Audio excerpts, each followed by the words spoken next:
आइए मैं आज आपको एक नया टॉपिक पढ़ाने चल रहा हूँ। यह नया टॉपिक है अनंत विस्तार की समतल आवेशित अचालक चादर के निकट वैद्युत क्षेत्र की तीव्रता। जैसे कि आप यहाँ चित्र में देख रहे हैं, एक अनंत विस्तार की चादर है और इसमें इसका जो गॉसियन पृष्ठ माने इसका यहाँ पर पृष्ठ घनत्व, यहाँ पर ये पृष्ठ घनत्व इसको हम सिग्मा से प्रदर्शित करते हैं। इसका पृष्ठ घनत्व यहाँ सिग्मा है। साथ साथ इनके इस पर एक समान रूप से आवेशित है और इसके दो सिरे, जैसे यहाँ एक और दो, माने यहाँ पर एक हम गॉसियन पृष्ठ की कल्पना करते हैं और इधर इसके दोनों तरफ P तथा P डैश जो बिंदु है, एक प्रकार से एक गॉसियन पृष्ठ है। तो सबसे पहले यहाँ हमें ये समझना है कि आवेशित पृष्ठ पर आवेश का पृष्ठ घनत्व क्या है। तो आवेशित पृष्ठ पर आवेश का पृष्ठ घनत्व है, इसकी परिभाषा है प्रति एकांक क्षेत्रफल पर विद्यमान आवेश को पृष्ठ आवेश घनत्व कहते हैं और इसे सिग्मा से प्रदर्शित करते हैं। तो सिग्मा इक्वल टू होता है Q अपान A, माने आवेश बटे क्षेत्रफल। तो पक्षांतर करने पर Q equal to sigma into A, ये समीकरण 1 है। अब थोड़ी सी यहाँ पर हम मान लेते हैं कि माना अनंत विस्तार की एक समान धन आवेशित अचालक समतल शीट के एक तल पर आवेश पृष्ठ घनत्व सिग्मा है। इसका जो एक तल है, इसका आवेश पृष्ठ घनत्व सिग्मा है। फिर माना कि चादर की दूसरी ओर बिंदु P के सममित दूसरी ओर बिंदु P डैश है। ये P के सममित इधर एक बिंदु P डैश है। चादर के आर पार एक गॉसियन पृष्ठ की कल्पना करते हैं। इस चादर के आर पार एक गॉसियन पृष्ठ की कल्पना करते हैं। अतः चादर के समीप दोनों ओर सभी बिंदुओं पर वैद्युत क्षेत्र वेक्टर E का परिमाण समान होगा।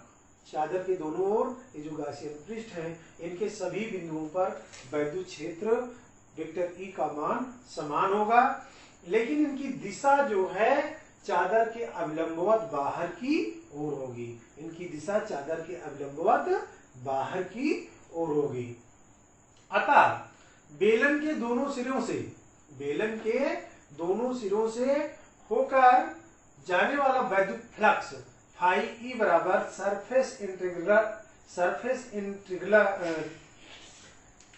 जाने वाला वैद्युत flux phi E equal to surface integral vector E into d vector A plus surface integral vector E into d vector A, जहां डी वेक्टर ए समतल सिरों पर क्षेत्रफल वेक्टर है। जहां पर डी वेक्टर ए समतल सिरों पर क्षेत्रफल वेक्टर है। अब ध्यान ये देना है कि इनके जो सरफेस मतलब ये सिरे हैं, इन पर ए क्षेत्रफल वेक्टर है। क्षेत्रफल वेक्टर इधर भी है, इधर भी है, और इसी दिशा में क्षेत्रफल वेक्टर के दिशा में ही वैद्युत क्षेत्र की तीव्रता है। यहाँ पर हम यहाँ लिख सकते हैं ए, इन दोनों की दिशा डी ए, इधर भी डी वेक्टर ए, दोनों की जो दिशाएं हैं ए समांतर है, माने एक ही तरफ है। इसलिए vector E dot D vector A equal to E d A, क्योंकि यहां पर यदि हम इसका वेक्टर गुणन स्केलर गुणन करें तो vector E dot D vector A equal to इनका परिमाण होगा E into D A sine cos 0 अंश, और कास 0 का मान होता है 1, इसलिए यहां हो जाएगा ई इंटू डी ए। अब ध्यान दें, अब इसे हम फिर से लिख सकते हैं, जहां पर इंटीग्रेशन सरफेस इंटीग्रेशन है phi E equal to surface integral E d vector A vector d A equal to हो जाएगा E into A plus E into A equal to 2EA। अतः हम लिख सकते हैं फाई ई बराबर 2EA। अब ध्यान ये देना है कि जो ये गासियन पृष्ठ की कल्पना किए हैं, इसमें जो संपूर्ण वैद्युत फ्लक्स होगा वो फाई ई बराबर 2EA। यदि इनके लंबवत भी हो सकता है, लेकिन लंबवत में cos 90 इक्वल टू हो जाता है 0, इसलिए इसकी लंबवत वैद्युत फ्लक्स जो है शून्य होगा। केवल इनके वैद्युत क्षेत्र की दिशा में जिधर जो है क्षेत्रफल वेक्टर dA है, उस दिशा में ही संपूर्ण वैद्युत flux phi E equal to 2EA। अब यहां पर हम थोड़ा सा ले लें गास प्रमेय। गास प्रमेय से इसके पहले हम पढ़ चुके हैं गास प्रमेय। इसमें phi E equal to q upon epsilon naught. तो यहां लिख दे कि गास प्रमेय द्वारा यहां पर phi E equal to 2EA, phi E equal to 2EA। अब यहां गास प्रमेय द्वारा, गास प्रमेय द्वारा phi E equal to q upon epsilon naught. अब ध्यान दीजिए, पहले यहां समीकरण में है q equal to sigma A, और ये समीकरण 2 बन गया फाई ई इक्वल टू, थोड़ा और नीचे लिख दे, नहीं दिखेगा नहीं, phi E equal to 2EA। ये यहां पर समीकरण नंबर 2 बन गया, और इसके साथ साथ यहां लिख दे गास की प्रमेय द्वारा phi E equal to q upon epsilon naught. ये समीकरण हो गया 3। अब समीकरण 2 में 1 और 3 का मान रखने पर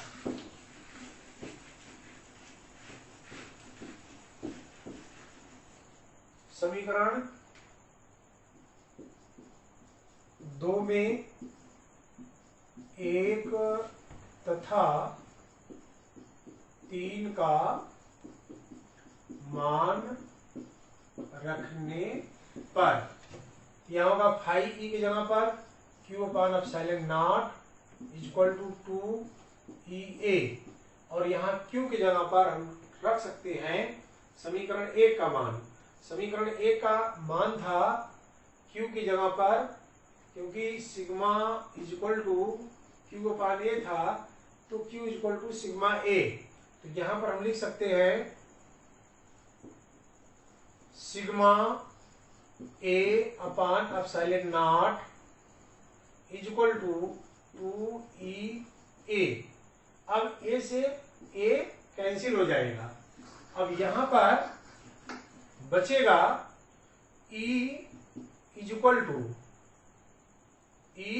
टू 2 इधर आ जाएगा, यहां गुणे से यहां बटे से हो जाएगा, क्या हो जाएगा सिग्मा अपान 2 एप्सिलॉन नॉट, अर्थात E इक्वल टू हो गया सिग्मा अपान 2 एप्सिलॉन नॉट।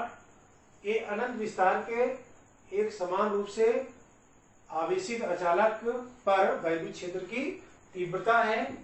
यदि इसका हम वेक्टर रूप ले लें, इसे वेक्टर रूप में लिखना चाहें, तो इसकी दिशा इधर की ओर हम मान लें आर कैप। इसको हम लिख सकते हैं vector E equal to sigma upon 2 epsilon naught R cap. ये हो गया वेक्टर रूप में। अब ध्यान ये देना है कि इस सूत्र में आप देख रहे हैं कि स्मॉल r नहीं है, और स्मॉल r ना होने से स्पष्ट हो रहा है कि चादर के निकट सभी बिंदुओं पर वैद्युत क्षेत्र की तीव्रता समान होगी।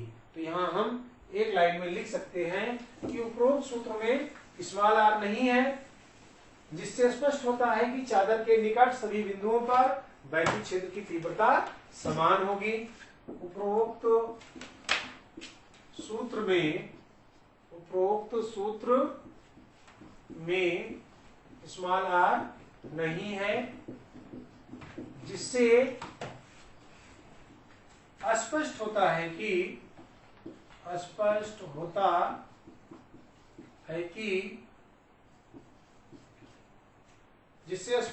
है कि चादर के निकट सभी बिंदुओं पर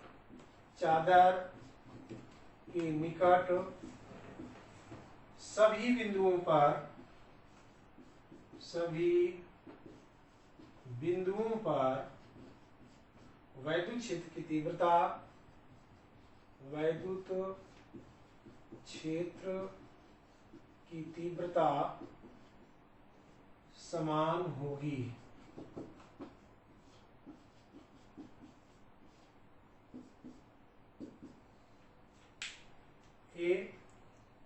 इसके लिए सूत्र है। अब इस वीडियो में सिर्फ इतना ही। धन्यवाद।